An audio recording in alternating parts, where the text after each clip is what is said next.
कहानी की शुरुआत में हम एक ऐसी जेल को देखते हैं जो एक सुनसान टापू पर बनी हुई थी। इस जेल के अंदर आज नए कैदियों को लाया जा रहा था, जिनमें से एक एडमंड भी था। वार्डन से मिलते ही एडमंड उसे कहता है कि सर मेरी मदद कीजिए, मैंने कुछ नहीं किया, मुझे यहाँ पर गलत इल्जाम में भेजा गया है। जिस पर वार्डन ने बड़े ही आराम से जवाब दिया कि मैं जानता हूँ, अगर तुमने कुछ किया होता तो तुम्हें देश के अंदर ही किसी जेल में फेंक दिया जाता। यहाँ इतनी दूर इस जेल में सिर्फ उन लोगों को लाया जाता है जिनके खिलाफ कोई साजिश की गई हो। इसके बाद वार्डन ने उसे बहुत मारा, फिर उसे जेल के कमरे में बंद कर दिया गया, जहाँ पर एक लकड़ी का दरवाजा और एक छोटी सी खिड़की मौजूद थी। ये दरवाजा साल में सिर्फ एक बार खुलता था, जब वार्डन बिना किसी बात के उन्हें पीटने के लिए अंदर आता था। समय बीतता रहा और कमरे में अकेले बंद रहकर एडमंड बहुत परेशान रहने लगा। उसने दीवार पर लिखा हुआ था कि भगवान मुझे न्याय दिलवाएंगे, लेकिन धीरे धीरे जब उसे उस जेल में 12 साल हो गए तो उसका भगवान से भी विश्वास उठता चला गया। उसे लगा कि मैं तो पूरी जिंदगी यहीं बंद रह जाऊंगा। लेकिन फिर एक दिन अचानक उसके कमरे की जमीन नीचे से उठने लगी। इस अनोखे हादसे ने एडमंड के होश उड़ा दिए। उसे लगा जैसे कोई भूत उसके सामने आ गया हो। कुछ देर घबराने के बाद एडमंड ने देखा कि जमीन के नीचे से एक इंसान बाहर आ रहा था। जमीन के नीचे से निकला हुआ ये आदमी एबे है, जो कि यहाँ से नीचे वाले फ्लोर का कैदी है। पिछले 5 साल से वो एक सुरंग खोद रहा था। किस्मत ने ऐसा चक्कर चलाया कि वो सुरंग सीधा एडमंड के कमरे में आने के लिए, मानो भगवान का कोई इशारा हो।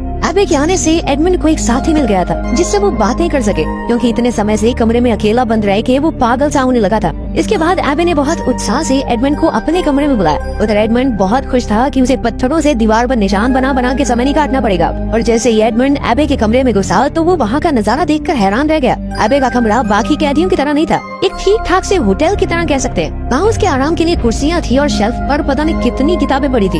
एबे ने एडमंड से वादा किया कि अगर वो सुरंग की खुदाई में उसकी मदद करे तो बाकी बचे समय में एबे उसे पढ़ा सकता है। एडमंड के पास वैसे भी कुछ खास करने को था नहीं, तो उसने तुरंत ही हाँ कर दी। इसके बाद वो दोनों खुदाई का काम शुरू करने ही वाले थे कि तभी उन्हें गार्ड के कदमों की आवाज सुनाई दी। डर से कांपता हुआ एडमंड तुरंत अपने कमरे की तरफ भागा और फिर उसने जल्दी से कचरे वाली टोकरी तैयार कर दी, क्योंकि गार्ड उसके फ्लोर पे भी आने वाला था। इस जेल में कमरे का दरवाजा सिर्फ 2 बार ही खुलता है, एक बार कचरा लेने और एक बार शाम का खाना देने के लिए। इसके अलावा पूरे दिन में दोनों के पास बहुत वक्त होगा, जिसमें वो बिना पकड़े जाने की चिंता किए आराम से खुदाई कर सकते हैं सुरंग की। इसके बाद एबे ने अपने बालों का एक छोटा सा गुच्छा काटा, पत्थर से चिंगारी निकालकर उसने बालों को जलाया और एक मोमबत्ती रोशन की। फिर वो दोनों जैसे तैसे सुरंग में घुसकर आगे खुदाई करने लगे। नीचे बहुत कम जगह थी, तो खोदना कोई आसान काम नहीं था। एबे का अंदाजा था कि इसी स्पीड से चलते रहे तो जमीन के बाहर तक पहुंचने में उन्हें कम से कम 3 साल और लगेंगे। एक दिन आराम करते हुए एडमंड को एबे की ये किताब में पता चला कि एबे कभी एक बहुत अच्छा तलवारबाज सिपाही हुआ करता था। इसके बाद तो एडमंड ने जिद पकड़ ली कि अगर एबे उसे तलवारबाजी नहीं सिखाएगा तो वो नहीं खोदने वाला आगे सुरंग। एडमंड का अब अपनी जिंदगी में सिर्फ एक ही मकसद था,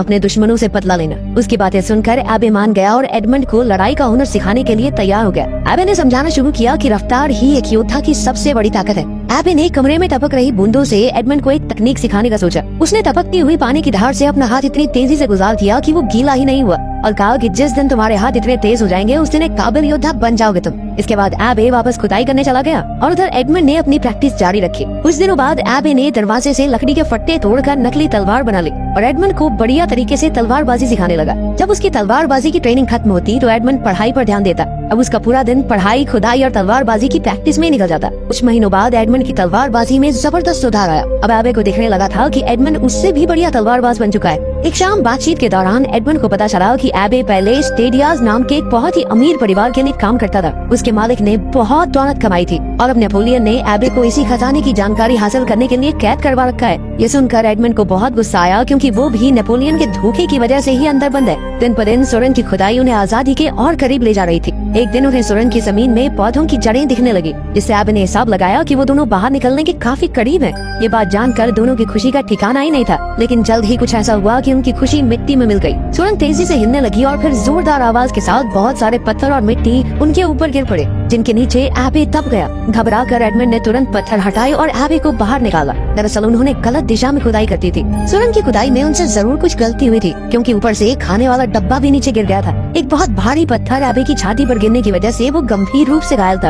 अपने फेफड़ों में चोट आने की वजह से किसी भी वक्त उसकी जान जा सकती थी। अपने आखिरी लम्हों में एबे ने कमजोर आवाज के साथ एडमंड को बताया कि कमरे में एक पत्थर के नीचे एक किताब मिलेगी। उस किताब के भी नीचे कुछ छुपा हुआ है। एडमंड को वहाँ से उसी खजाने का नक्शा मिला जिसके चक्कर में एबे यहाँ कारागार में बंद था। नक्शे को देखकर एडमंड बहुत चक्का रह गया। एबी ने उससे वादा किया कि वो इस दौलत का इस्तेमाल हमेशा अच्छाई के लिए करेगा और गलत कामों से जितना हो सके दूर रहेगा। एडमंड ने वादा किया, जिसके थोड़ी देर बाद ही एबी की मौत हो गई। एडमंड की आंखों में आंसू थे क्योंकि उसे लग रहा था कि वो दोबारा से अकेला हो गया। अभी गार्ड खाना देने आया तो एडमंड दीवार के पीछे छुप गया। गार्ड ने आवाज भी लगाई पर कोई जवाब नहीं मिला। जब वो चेक करने अंदर आया और उसने एबी की लाश देखी तो वो घबराकर अपने सीनियर्स को रिपोर्ट करने चला गया। एडवर्ड ने तेजी से सुरंग का मुंह छुपाया और वापस चला गया। कुछ देर बाद गार्ड अपने कुछ साथियों के साथ वापस आया और एबी के शरीर को बॉडी बैग में डाल दिया। एडमंड सुरंग में छुपकर उनके जाने का इंतजार कर रहा था। जैसे ही गार्ड्स वहाँ से गए, एडमंड खामोशी से कमरे में घुसा और एबी की लाश को देखने लगा। लाश को देखते हुए एडमंड के दिमाग में एक आइडिया आया। उसने जल्दी से एबी की लाश की जगह ले ली। कुछ देर बाद वार्डन अपने आदमियों के साथ लाश को वहाँ से ले जाने के लिए आया। ये जेल एक सुनसान टापू पर थी, इसीलिए उन्होंने सोचा कि लाश को समुद्र में फेंक देना ही सही रहेगा। इस दौरान एक गार्ड खाना लेकर एडमंड के कमरे में गया, लेकिन जब बार बार दरवाजा खटखटाने के बावजूद भी किसी ने छू तक नहीं की तो गार्ड को शक हुआ। वो दरवाजा खोलकर अंदर गया, लेकिन वहाँ उसे एडमंड नहीं बल्कि एबी की लाश मिली। जिसके बाद वो गार्ड चिल्लाता हुआ वार्डन को बुलाने के लिए गया। वार्डन जल्दी से ये काम निपटाना चाहता था और उस दिन तूफानी हवाएं चल रही थी। समुद्र की लहरें पत्थरों से टकरा रही थी तो कुछ भी सुनना बहुत मुश्किल था। वार्डन गार्ड की बातों को सुनने की कोशिश कर रहा था, लेकिन इसी बीच एडमंड ने झटके से वार्डन की चाबियां चुरा ली। लेकिन इस झटके की वजह से वार्डन भी एडमंड के साथ सीधा समुद्र में जा गिरा। समुद्र में गिरते ही एडमंड ने चाबियों की मदद से जल्द खुद को बरी किया और जैसे ही वो तैरकर ऊपर आया तो उसने पीछे मुड़कर वार्डन को देखा। सालों का गुस्सा उसके अंदर भरा पड़ा था और उसने बेरहमी से वार्डन को पानी में डुबोकर मार डाला। इसके बाद वो बिना पीछे देखे समुद्र में दूर तक तैरता रहा। अगली सुबह जब एडमंड की आंख खुली तो वो एक आइलैंड पर था। न जाने कैसे वो यहाँ तक जिंदा पहुँच गया। उसे खुद भी समझ नहीं आ रहा था कि वो यहाँ तक जिंदा कैसे पहुँचा, लेकिन अभी भी वो आजाद नहीं हुआ था। समुद्री डाकुओं का एक झुंड बैठकर आराम से उसे देख रहा था। अब एडमंड को लगा था कि वो मारा जाएगा, लेकिन लुटेरों के सरदार लुइजी ने उसे एक मौका दिया। उसने कहा कि वो एडमंड को जिंदा छोड़ देगा, बस एक शर्त पर। एडमंड को उनके गद्दार साथी जकोपो से लड़ना होगा, जिसे वो वैसे भी जिंदा गाड़ने वाले थे। अगर जकोपो जीत गया तो वो उनकी टीम में वापस शामिल हो सकता है, लेकिन वो एडमंड को मार देंगे। लेकिन अगर एडमंड जीत गया तो वो उसे रिहा कर देंगे। जल्द ही दोनों के बीच ये मुकाबला शुरू हुआ। जकोपो तलवारबाजी में बहुत माहिर था, लेकिन एडमंड की एबे से सीखी हुई तकनीक बहुत ही जबरदस्त साबित हुई। कई हमले करने के बावजूद जकोपो एडमंड को छू तक नहीं पाया। मौका मिलते ही एडमंड ने तेजी से वार किया और जकोपो को जमीन पर गिरा लिया। पर उसे मारने के बजाय एडमंड ने लुइजी से कहा कि देखो, हम दोनों तुम्हारे लिए काम करेंगे। काम के लोग हैं यार, बिना बात क्यों मार रहे हो हमें? और समुद्री लुटेरे ढूंढना कौन सा आसान काम है? एडमंड के हुनर और दया को देखकर लुइजी खुश हुआ और उसने दोनों की ही जान बख्श दी। जहाज पर बातचीत के दौरान एडमंड ने कैप्टन को अपनी पूरी कहानी सुनाई, जिसके बाद उसने एडमंड को आजाद कर दिया ताकि वो अपने बदले का मकसद पूरा कर सके। जकोपो भी एडमंड के साथ हो लिया। एडमंड ने उसकी जान बचाई थी तो उसने वादा किया कि मैं हमेशा तुम्हारा वफादार बन के रहूंगा। एडमंड ने जकोपो से एक नाव का बंदोबस्त करने को कहा, जब तक कि वो अपने कुछ पर्सनल काम निपटा ले। देर रात एडमंड चुपके से अपने पुराने मालिक के घर गया, लेकिन सब कुछ बदल चुका था। बूढ़े मालिक ने उसे पहचाना तक नहीं। उसे पता चला कि उसके जेल जाने के गम में डूबकर उसके पिता की भी मौत हो गई। इसी खबर से एडमंड को गहरा सदमा लगा और सबसे बड़ी चोट तो उसे तब लगी जब एडमंड ने जाना कि उसके पुराने दोस्त मोंटेगो ने ही उसे फंसाया था और फिर मोंटेगो ने उसी की मंगेतर मर्सिडीज से शादी भी कर ली। अगली सुबह एडमंड और जकोपो पूरी हिम्मत से नाव पर सवार होकर उस दिशा में निकल गए जहाँ नक्शे में खजाने का निशान बना हुआ था। उन्होंने उस टापू का चप्पा चप्पा छान मारा पर खजाना नहीं मिला, लेकिन फिर एडमंड को ख्याल आया कि शायद पानी के नीचे कुछ हो। उसने मैप में बताई हुई जगह के पास एक अंडरग्राउंड तालाब में डुबकी लगाई। वहाँ से कई सारी पुरानी संदूक मिली।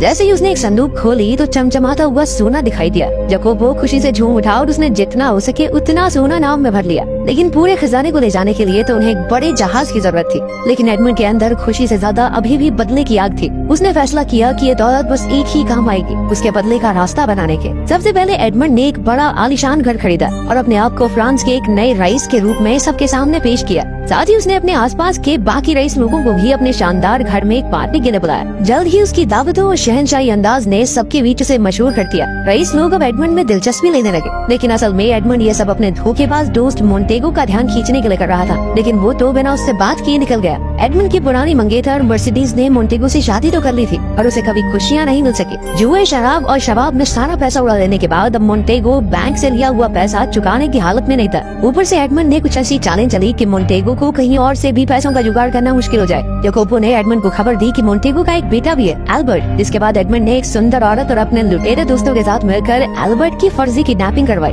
ताकि फिर एडमंड खुद मसीहा बनकर उसे बचा सके। प्लान काम कर गया। एल्बर्ट को यही लगा कि वाइज बंदे ने तो मेरी जान बचा ली। उसका शुक्रिया अदा करते हुए एल्बर्ट ने एडमंड से गुजारिश की कि कुछ दिन बाद मेरा जन्मदिन है, आप उस पार्टी में जरूर आना। एडमंड ने कुछ नखरे दिखाए पर फिर आखिर में मान गया। उसी पार्टी में एल्बर्ट ने अपने पिता मोंटेगो को एडमंड से मिलवाया। वो दोनों 13 साल बाद एक दूसरे के आमने सामने थे। एडमंड का हुलिया अब इतना बदल गया था कि मोंटेगो ने उसे पहचाना नहीं, लेकिन मर्सिडीज ने जैसे ही एडमंड को देखा उसे एक अजीब सा एहसास हुआ, पर वो समझ नहीं पाई कि ये है कौन। लेकिन कुछ देर बाद जब एडमंड एक खास तरीके से अपने बालों को घुमा रहा था तो मर्सिडीज तुरंत पहचान गई, क्योंकि ये एडमंड की पुरानी आदत थी। एडमंड ये जानता था कि मोंटेगो को पैसों की सख्त जरूरत है और इसीलिए वो उसके आगे बढ़ा चढ़ा कर बोलने लगा कि भाई मुझे तो एक खास जगह से सोना मिल गया बहुत सारा, और कल ही जहाज में 100 किलो सोना आएगा यहाँ पे मेरा, और विलफोर्ड साहब सब कुछ आपको क्लियर करवाना पुलिस से। विलफोर्ड एक करप्ट मजिस्ट्रेट था जिसका इस इलाके की पुलिस पर पूरा काबू था। एडमंड की बातें सुनने के बाद विलफोर्ड ने मोंटेगो के साथ मिलकर एक प्लान बनाया जिसमें वो एडमंड का खजाना यहाँ आने से पहले ही लूट लेंगे और फिर सारा सोना उनका। जिस पर मोंटेगो ने कहा कि एक आदमी है जो इस काम में उनकी मदद कर सकता है। दरअसल एडमंड को जेल भिजवाने में भी इन्हीं 3 लोगों का हाथ था